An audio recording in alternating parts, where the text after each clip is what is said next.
Normally যৌন সমস্যা, যৌন রোগ না, যৌন সমস্যা, আমি রোগ বলবো না, কারণ এটা একটা অস্থায়ী মানে হঠাৎ করে আপনার শরীরে আসবে, হঠাৎ করে আপনার জীবনে আসবে, জীবনকে এলোমেলো করে দিবে, আপনি হঠাৎ করে নার্ভাস হয়ে যাবেন, আপনার ঘর সংসার টাল মাটাল হয়ে যাবে, টাল মাটাল।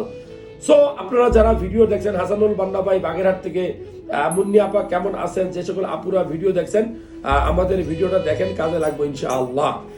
তো নর্মালি ছেলেদের যৌন সমস্যা 3 ধরনের হয়, 3 ধরনের। আমি আবারও বলছি, মূলত 3টা প্রবলেম হয়। একটা হলো যে টাইমিং কম বুঝেন তো, এটাকে বলা হয় আপনার প্রিম্যাচিউর ইজাকুলেশন।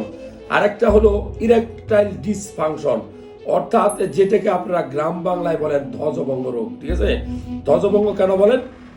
পেনিস শব্দটা, এই যে পুরুষ অঙ্গ যে শব্দটা, এটাকে অনেক সময় ধ্বজ বা ধ্বজা বলা হয়।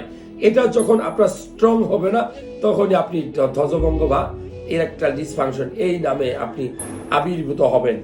অর্থাৎ আপনি বিয়ে করছেন, কিন্তু আপনার স্বামী স্ত্রীর অর্থাৎ স্ত্রীর সাথে আপনার মিলনের ক্ষমতা থাকবে না, আপনার পুরুষাঙ্গ স্ট্রং হবে না, শক্তিশালী হবে না, এটা একটা। এছাড়া আরেক ধরনের সমস্যা হয় যে আপনার আগ্রহটা কমে যায়, আপনার ওয়াইফের প্রতি, আপনার পার্টনারের প্রতি আপনার হঠাৎ করে আগ্রহটা কমে যায়।